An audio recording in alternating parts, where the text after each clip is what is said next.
Hello साथियों, मेरा नाम है सूरज कुमार और आप देख रहे हैं मेरा यूट्यूब चैनल मिस्टर 100 क्लासेस में आपका बहुत बहुत स्वागत है।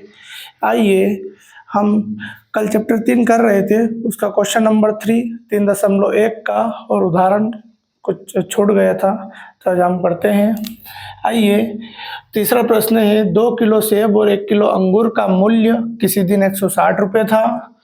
1 महीने बाद 4 किलो सेब और 2 किलो अंगूर का मूल्य 300 रुपये हो जाता है। इस स्थिति को बीजगणित और ज्यामितीय रूप में हमें प्रदर्शित करना है या व्यक्त करना है। आइए हम मान लेते हैं, माना 1 केजी सेब का मूल्य 100 रुपये है। ठीक है, 1 केजी अंगूर का मूल्य y रुपये है। हमने 1 किलो सेब का मूल्य मान लिया 100 रुपये, 1 किलो अंगूर का मूल्य मान लिया y रुपये।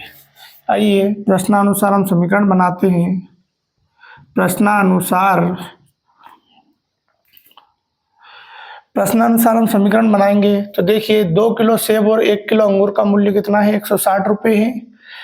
तो 1 किलो अंगूर का मूल्य 100 रुपये है, तो 2 किलो अंगूर का मूल्य सेब का मूल्य कितना होगा, 2x प्लस 1 किलो अंगूर का मूल्य y रुपये है और अंगूर भी 1 किलो ही खरीदे उसने, तो plus y is equal to कितना हो जाएगा, 160 रुपये। ये हमारी पहली समीकरण प्राप्त हुई। पुनः प्रश्नानुसार प्रश्न वापस क्या कह रहा है कि 1 महीने बाद 4 किलो सेब और 2 किलो अंगूर का मूल्य 300 हो जाता है। यानी कि 4 महीने बाद की बात है। 4 किलो यानी कि 1 किलो सेब का मूल्य कितना था, x माना अपन ने, तो 4 किलो का 4x प्लस 2 किलो अंगूर है, 1 किलो अंगूर का मूल्य कितना है, y रुपये, तो 2 किलो अंगूर का मूल्य कितना हो जाएगा, 2y बराबर कितना हो जाएगा, ये 300। ये समीकरण नंबर 2 प्राप्त हो चुकी है। ये इसका बीजगणितीय हल है। आप बीजगणितीय हल इसका उत्तर आप लिख सकते हैं। यदि आपसे इतना पूछा जाए तो आप केवल 2 समीकरण को दर्शा देना, यही आपका उत्तर रहेगा। आगे चलिए, अब हम इन समीकरणों को ग्राफी विधि से हल करेंगे। तो मैं यहाँ लिख देता हूँ ग्राफी विधि। अब ग्राफी विधि से हम क्या करेंगे कि जो समीकरण है उस समीकरण में हम यहाँ से y की वैल्यू निकालेंगे, यहाँ से भी y की वैल्यू निकालेंगे और हम x की कुछ मान रखेंगे तो हमें y की कुछ वैल्यू मिलेगी जिसको हम ग्राफ में निरूपित करेंगे। तो आइए, पहला समीकरण है समीकरण 1 से 2x plus y is equal to 160। इस 2x को उधर पहुंचा दो तो y is equal to 160 minus 2x। आइए हम इसको आगे हल करते हैं। ये समीकरण नंबर आपका चाहो तो रख सकते हो, समीकरण मत दो, छोड़ दो, इसको ऐसे ही मान रख लो। अब x इज इक्वल टू, हम ऐसा क्या रखे इसमें कि भाई की कुछ वैल्यू मिले हमें, तो हमें पैमाना लगभग यहाँ पर 160 है, तो हमें 1 सेंटीमीटर इज इक्वल टू 10 का हमें पैमाना मानना पड़ेगा। तो 1 सेंटीमीटर बराबर 10 ले लेना है, 10 का हम पैमाना मान लेंगे तो ये आसानी से हल हो जाएगा। क्योंकि संख्याएं बड़ी हैं तो आपको पैमाना भी बढ़ाना पड़ेगा। तो आइए हम इस 2x में x का मान क्या रखें ताकि हमें कुछ वैल्यू मिले y की। तो सोच लो, जैसे हम यहाँ पर 40 रखते हैं तो 40 दूनी कितना हो जाता है, 80 इसमें से घटा देंगे, है ना। तो x बराबर या 50 रख लो, चलो x बराबर मैं 40 रख लेता हूँ। 40 रखने पर तो y इज इक्वल टू क्या मिला आपको, 160 माइनस 2 इंटू 40। तो y इज इक्वल टू मिला आपको 160 माइनस इसका गुणा कर दो, कितना हो जाएगा ये 80। तो 160 में से 80 घटा दो, कितना बचेगा 80 बचेगा। y इज इक्वल टू, तो x बराबर 40 पर y क्या मिला आपको 80 मिला। तो वैसे देखा जाए तो एक बिंदु मिल गया हमें, है ना। आगे हम उसको सारणी में लिखेंगे। अगला, अब x बराबर हम रखते हैं 50 रख लेते हैं। अब 50 रखने पर तो y is equal to 160 minus 2 गुणित 50। तो y is equal to 160 minus 50 में गुणा कर दो 2 का 100 हो जाएगा। तो y इज इक्वल टू कितना आ जाएगा 60। यानी 1 से 40 रखा तो y 80 मिला, 1 से 50 रखा तो y 60 मिला। हमें दो वैल्यू मिल चुकी है y की। इसी प्रकार हम समीकरण 2 में वैल्यू रखेंगे x की कुछ। अब समीकरण 2 से, समीकरण 2 ये है 4x प्लस 2y बराबर 300। इस 4x को उधर पहुंचा दो तो 2y बराबर 300 माइनस 4x। इस 2 को बटे में पहुंचा दो तो y is equal to 300 minus 4x बटे 2। ये समीकरण प्राप्त हो चुकी है आपको। इस समीकरण में अब आपको मान रखना है। आइए हम वैल्यू रखते हैं। हम क्या रखें ऐसा कि इसमें घटाने में हमको ये प्राप्त हो जाए। तो 20 रखते हैं, 40 दूनी 80 हो जाता है। ये थोड़ा सा बड़ा रखते हैं, 40 से 100। हम यहाँ पर 40 रखते हैं। x बराबर 40 रखने पर हम 40 रखते हैं तो y बराबर 300 माइनस 4 गुणित 40 बटे 2। तो y is equal to 300 minus 4 चौक 16, 160 बटे 2 हो जाएगा। तो y इज इक्वल टू, इसको घटा दीजिएगा तो कितने बचेगा यहाँ पर 0, 10 में से तो 4, 2 में से गया तो 140 बटे 2। 2 से इसको काट दो, कितना आएगा y इज इक्वल टू 70। यानी x बराबर हमने क्या रखा 40 रखा तो y क्या मिला 70 मिला हमको। एक मान और निकाल लेते हैं। x बराबर क्या रख देते हैं हम 50 रख देते हैं रखने पर। x बराबर 50 हम रख रहे हैं यहाँ पर। देखिए x बराबर 50 रखो इस समीकरण में, ये वाली। तो y is equal to 300 minus 4 into 50 बटे 2। तो y इज इक्वल टू 300 में से माइनस 4 पंजे 20, 200 बटे 2 घटा दो तो y इज इक्वल टू 100 बचेगा बटे 2। तो y इज इक्वल टू कितना हो जाएगा 200 काटोगे तो 50। तो y हमें क्या मिला 50 मिला। ठीक है, हमें ये वैल्यू सारणी में रख लेना है। इसका स्क्रीनशॉट ले लो। इसके बाद मैं हटा रहा हूँ, यहाँ पर हम सारणी बनाएंगे, उसके बाद ग्राफ बनाएंगे।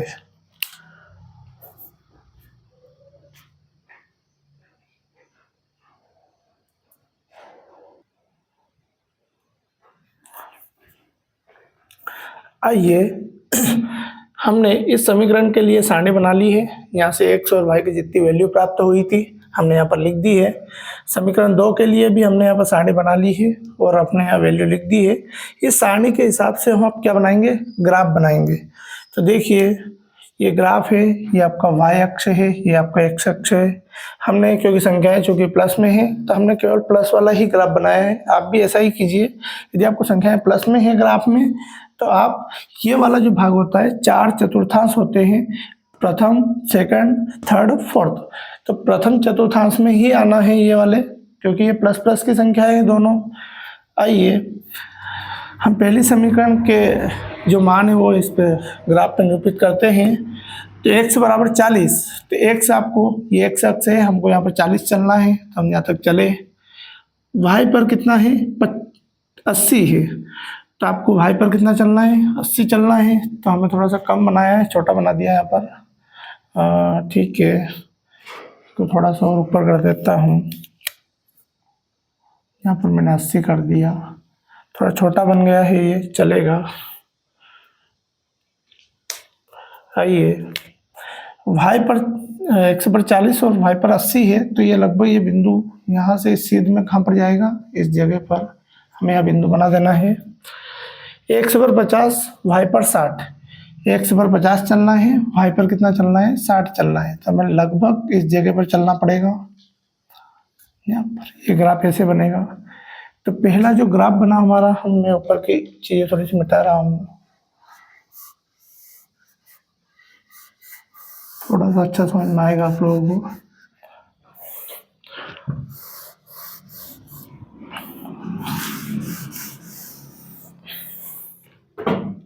देखिएगा ये बिंदु,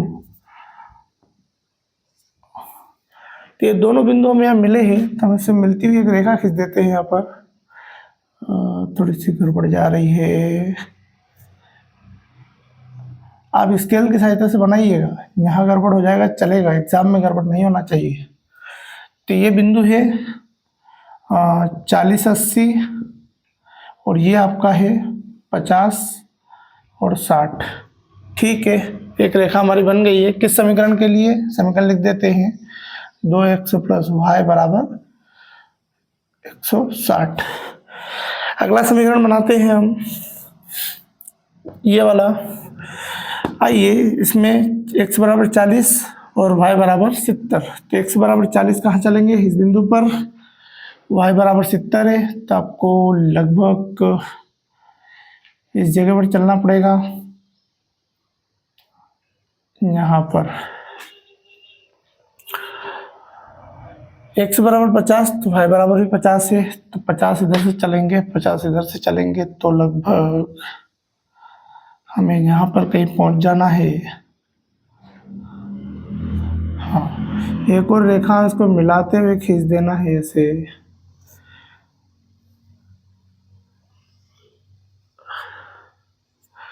आप ध्यान से देख रहे होंगे, रेखाएं समांतर जा रही है, समांतर मिलेगी ये रेखाएं, गड़बड़ नहीं करना है आपको, समांतर जाते हुए निकाल देना है।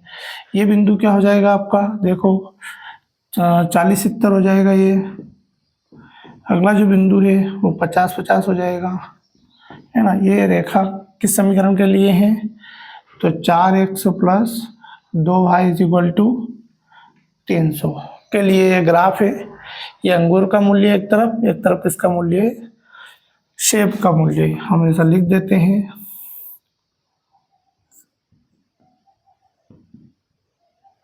सेब का मूल्य और इधर है अंगूर का। ये अंगूर और सेब के मूल्य के लिए ग्राफ है। आई बात समझ में, ये इसका ग्राफी हल है। इतना आपने कर दिया तो आपको प्रॉपरली पूरे नंबर मिल जाएंगे। चलो स्क्रीनशॉट ले लो, अगला सवाल करते हैं हम।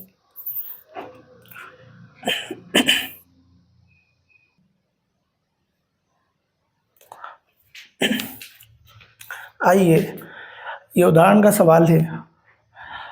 रोमिला एक स्टेशनरी की दुकान में गई और उसने 9 रुपये में 2 पेंसिल तथा 3 रबड़ खरीदी। उसकी सहेली सोनाली ने जब रोमाली के पास नई तरह की पेंसिल और रबड़ देखी और उसने भी 18 रुपये में उसी तरह की 4 पेंसिल और 6 रबड़ खरीदी। इस स्थिति को बीजगणितीय और ग्राफी रूप में हमें व्यक्त करना है। तो आइए हम एक पेंसिल का जो मूल्य है उसको x मान लेंगे और एक रबड़ का मूल्य हम y मान लेंगे। तो माना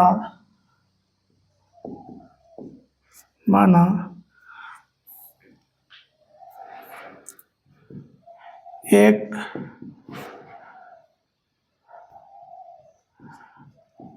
पेंसिल का मूल्य x है,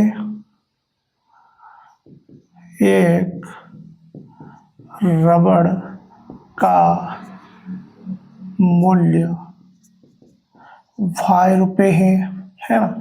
हमने मान लिया है कि एक पेंसिल का मूल्य कितना है, एक्स है, और एक रबड़ का मूल्य कितना है, वाई रुपये है। तब जाके हम समीकरण बनाएंगे। तो प्रश्नानुसार क्या बोल रही है कि रोमिला स्टेशनरी की दुकान पे गई और 9 रुपये में कितनी, 2 पेंसिल और 3 रबड़। तो एक पेंसिल का मूल्य कितना है, 100 रुपये है, तो 2 पेंसिल का कितना हो जाएगा, 2x प्लस 3 रबड़ खरीदे, एक रबड़ का मूल्य y, तो 3 रबड़ का मूल्य 3y बराबर कितने रुपए में, 9 रुपये में। यह समीकरण नंबर 1। पुनः प्रश्नानुसार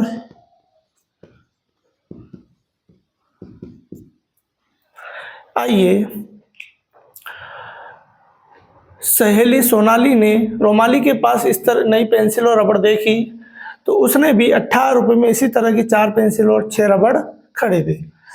तो 4 पेंसिल यानी एक पेंसिल का मूल्य x, तो 4 पेंसिल का मूल्य कितना हो जाएगा, 4x प्लस 6 रबड़ खरीदे, तो एक रबड़ का मूल्य y, 6 रबड़ का मूल्य 6y इज इक्वल टू कितने रुपए में खरीदा उसने, 18 रुपये में। दूसरी समीकरण हमारे पास प्राप्त हो गई है। ये इसका बीजगणितीय रूप है, चाहे तो यहाँ तक आप उत्तर लिख सकते हैं। आइए हम आगे हल करते हैं। ग्राफी विधि,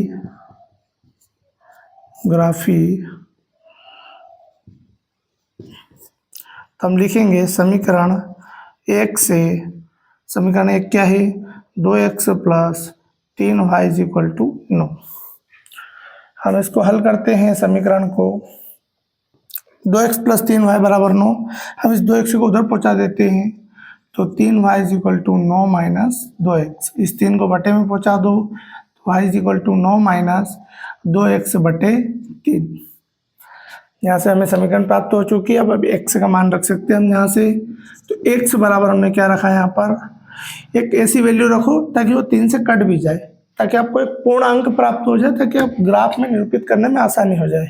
आइए 9 में से हम इस 2 में क्या गुणा करें, 1 से का, जिसमें से 9 में से घटाए 3 से कट जाए, तो हम 3 का गुणा करते हैं। 0 कब कर सकते हो, 1 से बराबर 0 रखने पर। तो y इज इक्वल टू देखो 9 माइनस 2 गुणित 0 बटे 3। तो y is equal to 9 minus ये क्या हो जाएगा, 0 हो जाएगा बटे 3। तो y इज इक्वल टू 9 बटे 3, 3 से काट दो, 3 बार कटेगा, तो y बराबर क्या मिला, 3। उसी प्रकार हमें क्या रखना है, x का मान और रखना है, हमें 2 बार रखना है, 2 वैल्यू से हमारा काम हो जाएगा। अब क्या रखें, x बराबर 3 रख लो रखने पर। तो देखो y is equal to 9 minus 2 गुणित 3 बटे 3। तो y is equal to 9 minus 3 गुणित 6 बटे 3। तो y इज इक्वल टू 3 बचेंगे, 9 में से 6 जाएगा तो बटे में 3, 3 से 3 काट दो, तो y इज इक्वल टू कितना प्राप्त हुआ, 1। आइए अब हम समीकरण 2 को हल करेंगे। अब समीकरण 2 से, समीकरण क्या है, 4x plus 6y is equal to 18। इस 4x को उधर पहुंचा दो, तो 6y is equal to 18 minus 4x। तो y इज इक्वल टू कितना हो जाएगा, 18 माइनस 4x बटे 6। ये समीकरण बन चुकी है। अब हम इसमें वैल्यू रखेंगे। अब इसमें x बराबर वैल्यू रखना है, क्या रखे ताकि ये कट जाए आसानी से। तो एक बार तो 0 रख लो, x बराबर 0 रखने पर, क्योंकि ये 0 हो जाएगा तो ये 18 6 से कट जाएगा।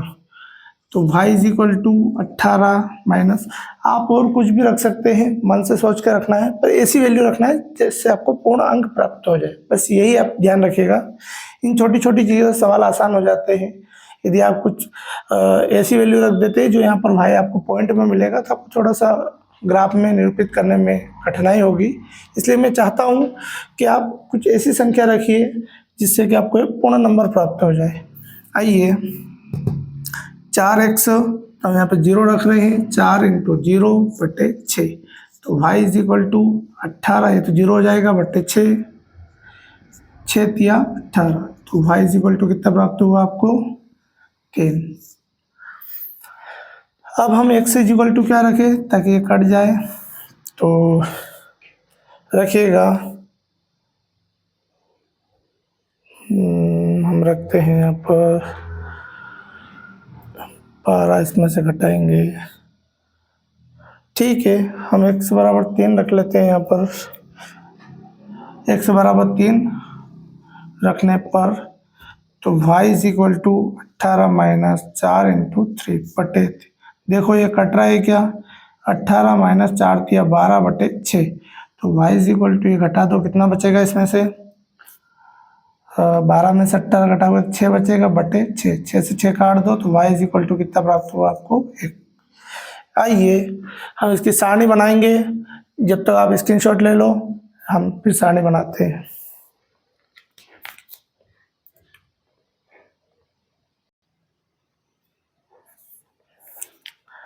आइए मैंने समीकरणों को यहाँ पर लिख दिया है, सारणी बना दी गई है।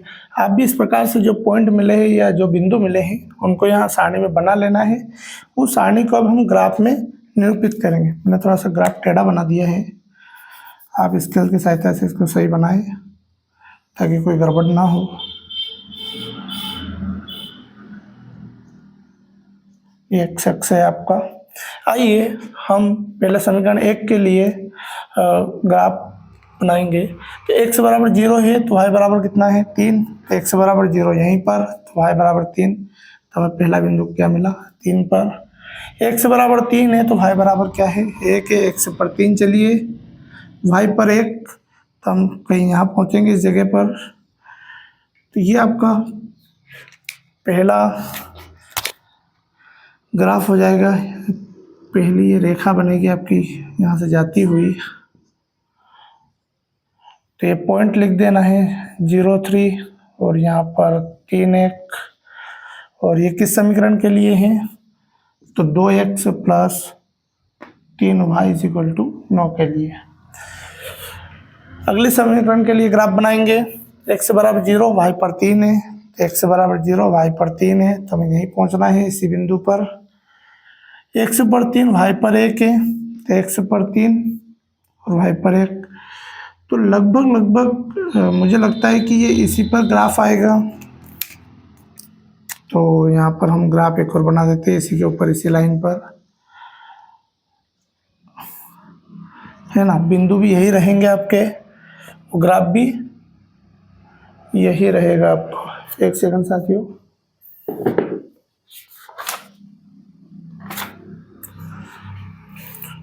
ठीक है। तो ये जो ग्राफ बनेगा ये एक संपाती रेखा होगी, यानी एक लाइन के ऊपर लाइन रहेगी। यहाँ पर आप देख पा रहे होंगे, यानी कि दोनों रेखाओं के लिए समीकरण सेम रहेंगे, सेम बिंदु रहेंगे इसके लिए, तो ग्राफ भी आपका क्या बनेगा सेम बनेगा। इधर आपका पेंसिल का मूल्य है, पेंसिल का, इधर आपका क्या है रबड़ का मूल्य। चलो साथी, ये प्रश्नावली समाप्त हुई। 3.1 के हमने सभी प्रश्न जो कर लिए हैं,